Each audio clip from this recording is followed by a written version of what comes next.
গরমের তাবদাহকে উপেক্ষা করে আজ চলেছি পূর্ব মেদিনীপুরের পলসা গ্রামের বাগবাড়িতে। রামনবমীর দিন এই উৎসবের আয়োজন করা হয়। 115 বছরের পুরনো এই উৎসব।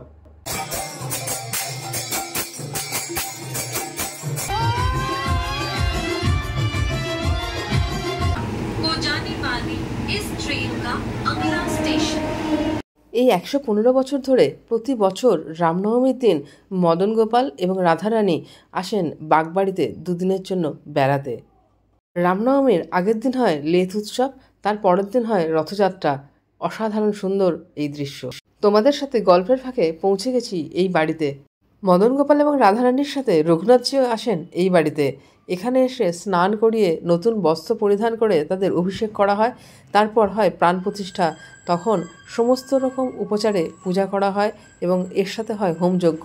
আর এই যে রথের দড়িটা এখন টানা হয়ে যাচ্ছে, এই রথের দড়িতেই কালকে টান পড়বে, তাই তার জন্য সেটাও আগের থেকে অভিষেক করতে হয়। সেই সাথে চলে এখানে অষ্টপ্রহর নাম গান, অর্থাৎ নাম সংকীর্তন।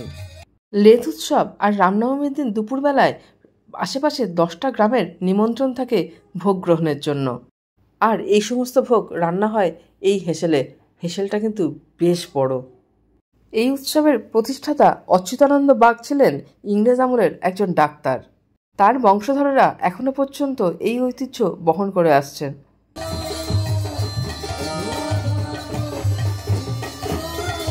পুজো শেষে ঠাকুরকে রথে চড়িয়ে তাকে আহ্বান করা হয় পরের দিন রথযাত্রার জন্য। এই রথের দড়ি স্পর্শ করার পর মনে হলো প্রভুর চরণ ছুঁলাম। রথের দড়িতে 3 বার টান পড়লেই যেখানে ঠাকুরের অভিষেক হয়েছিল সেইখানে এসে দাঁড়ায়। এ এক রোমাঞ্চকর অভিজ্ঞতা। বৃন্দাবনের এই মদন গোপালকে এই বংশেরই একজন পূর্বপুরুষ স্বপ্নাদেশে পেয়েছিলেন। এখানকার রাধারানীর মূর্তিটি অষ্টধাতুর তৈরি, তাই ডাকাতরা 4 বার এনাকে তুলে নিয়ে গিয়েছিল বিক্রি করবে বলে, কিন্তু পারেনি। শেষে এসে ওই মন্দির চত্বরেই রেখে দিয়ে গিয়েছিল।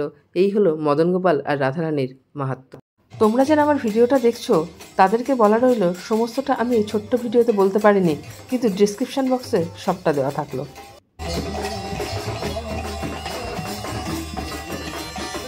রথে 3 বার প্রদক্ষিণ করার পরে এবার তাদের ঘরে যাওয়ার পালা। পরের দিন সকালবেলায় রন্ধনশালায় গিয়ে দেখি এত কিছু রান্না হয়ে গেছে। 5টা উনুন একসাথে জ্বলছে। ঠাকুরের মাহাত্ম্য শোনার জন্য এবার চলে এলাম পুরোহিত মশাইয়ের কাছে।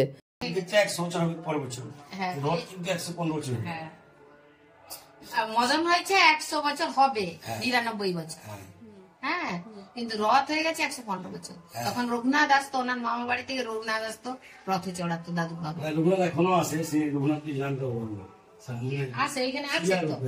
এই রঘুনাথ উনি হচ্ছে মেন আমাদের।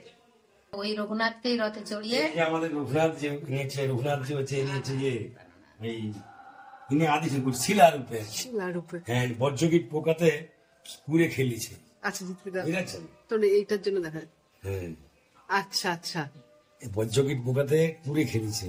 ওই এক রকমের পোকা, হ্যাঁ, ভগবানের রূপ ধারণ করে। এই প্রভু এরকম দেখা কি বিশাল ক্ষমতা। ওরে বাবা, জয় প্রভু জয় প্রভু।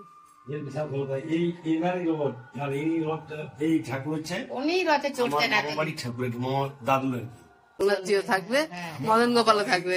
আমার বাবাই তো 70-80 বছর পড়ে গেছে একাই। 82 বছর বয়সে মারা যায়। তা 70 বছর তো সে কাজ করে গেছে। হ্যাঁ, ছেলেরা আবার ছেলেরা করবে, এই আর কি আমাদের বংশ, আমাদের ব্রাহ্মণ এরকমই ধরা। আর ঠাকুরের একটা কিছু মাহাত্ম্য বলুন। দাদু ব্রাহ্মণ, আমার দাদু, হ্যাঁ, উনি ওই ওখানে যে মন্দির গেছিলেন দেখছেন তো? হ্যাঁ, মন্দির দেখেছি, দেখছেন? হ্যাঁ। ওই মন্দিরে ওই দক্ষিণ সাইডে মাটির বাড়ি ছিল আগে, খড়ের চাল। সেখানে ভোগ রান্না হতো, কেউ বসতো যাত্রীরা। সেখানে ওই আগেকার খড়ের ছাউনি, খুব ঠান্ডা, মাটির দেওয়া, বড় বাড়ি ছিল ওখানে।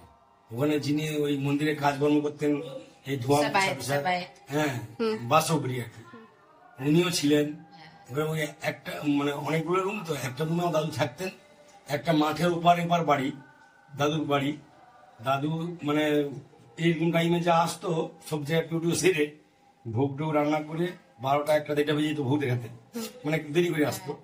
সব জায়গায় পুজো টুজো সেরে তারপরে এখানে ভোগ টোগ সেরে বিশ্রাম করে আবার সন্ধ্যা আরতি করে তার বাড়ি যাবে, এবং সার কিনছিল ওই মাঠের আল রাস্তা দিয়ে, মাঠে কিংবা ধান জমি আল রাস্তা দিয়ে হার কিনলেই যেত এখনকার বয়স্ক হতে। আচ্ছা, এবারে উনি শুয়ে আছেন, মানে বউকে সেবা দিচ্ছে, নিজে সেবা করছে, কাপড় টাপড় ছেড়ে শুয়ে আছে। তারপরে তখন প্রায় 3:30 বাজে যায়, মানে বেটা উঠে পড়, নাম ধরে হ্যাঁ উঠে পড়, আমাকে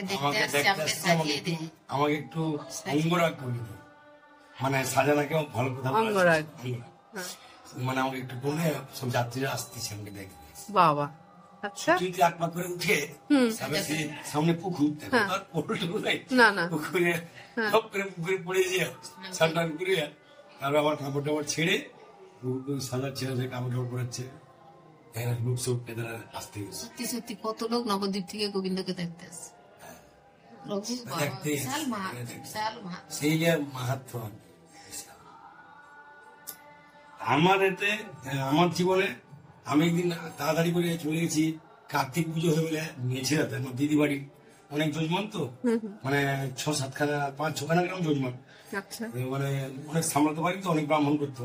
কার্তিক পুজো মানে প্রায় 16টা না 20টা কার্তিক ঝুট পড়ছে, মানে সবাই দিচ্ছে, তো মানে প্রতি জায়গায় একটা ব্রাহ্মণ দিতে হবে।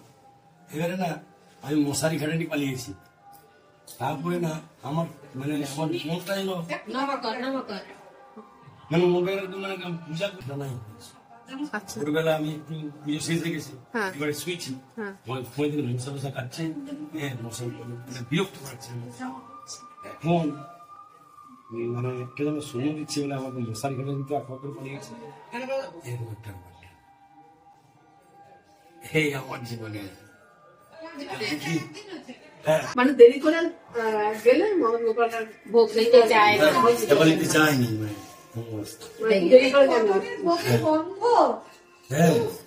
যার জন্য না সে রামগোপাল এমন ছিল, তার আলু ভোগে ভোগ মদনের এত পছন্দ, সে যে কি ব্রজমোহন চক্রবর্তী। আচ্ছা, আমার মামার নাম হচ্ছে রাধা গোবিন্দ চক্রবর্তী, আমার বাবার নাম শক্তিপতি চক্রবর্তী। আর আপনার? আমার নাম গোপাল চক্রবর্তী, বড় ভাইয়ের নাম গোপাল চক্রবর্তী। আপনি তো পুজোটা করেন? আমরা সবাই করি, মানে মানে মানে মেন পুজোটা তো আপনিই করেন। এতক্ষণ পুরোহিত মশাইয়ের কথা শুনলাম, কিন্তু বাঘ বংশের বংশধরদের সাথে কথা বলতে পারিনি, তাদের প্রচন্ড ব্যস্ততায়। তোমরা দেখতে পাচ্ছ আমি এখন রথের সামনে দাঁড়িয়ে আছি। এই রথটাই বিকেলবেলায় টানা হবে, এখন এখানে রাখা আছে, এখানে পুজো হবে, পুজোর পরে এই রথটা টানা হবে। আমি যতটা সম্ভব পেরেছি তোমাদেরকে দেখানোর চেষ্টা করেছি। এত বড় উঠোনে জল ছিটিয়ে এখানে দুপুরবেলার ভোগ খাওয়ারের আয়োজন করা হচ্ছে। এই হচ্ছে এনাদের গোয়াল ঘর। এবার চলে এসেছি বাঘ বংশের প্রতিষ্ঠিত শিব মন্দিরে। অনেক পুরনো এই শিব মন্দির, আর পুরোহিতের পুজোটা একবার দেখতে।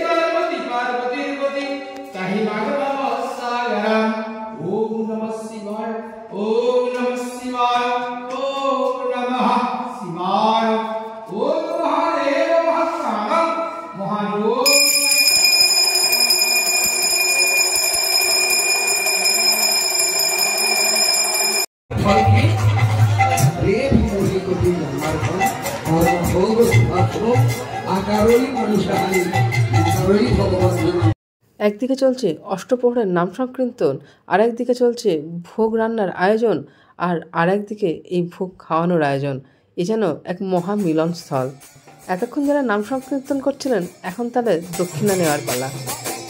উপর থেকে দইয়ের হাঁড়ি ফেলে দিয়ে এখন এখানে হচ্ছে দধিমঙ্গল। এই যে এত কিছু আমার দেখা সম্ভব হয়েছিল এই বংশের মেয়েকে বন্ধু হিসাবে পেয়ে।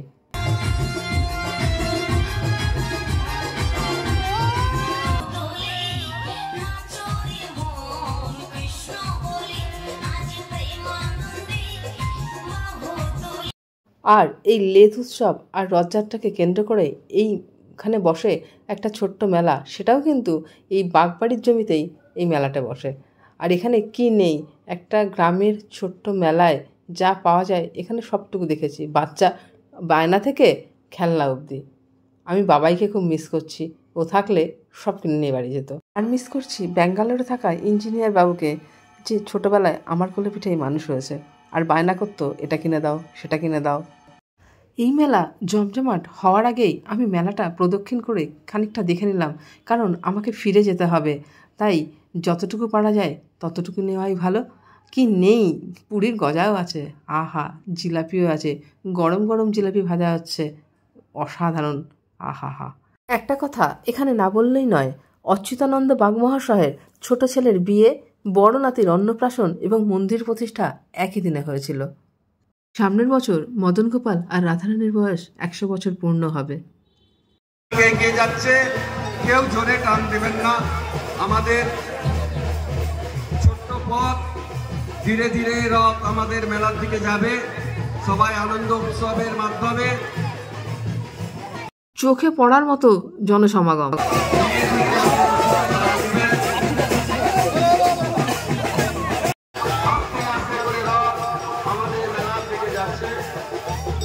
আমাদের প্রাচীনতম রথের যাতে কোনো ক্ষতি না হয়, আপনারা কেউ তাড়াহুড়ো করবেন না, সাবধানে রথ টানবেন। সত্যি ভগবান, আমরা রথের মেলার দিকে আস্তে আস্তে অগ্রসর হচ্ছি। আমাদের এই রথ সাজানো হয়েছে ন্যাচারাল ফুল দিয়ে, কোনো প্লাস্টিকের ফুল ব্যবহার করা হয়নি এখানে। তাহলে আজকের ভিডিওটা এখানেই শেষ করছি। টাটা, বাই বাই, দেখা হবে পরের ভিডিওতে।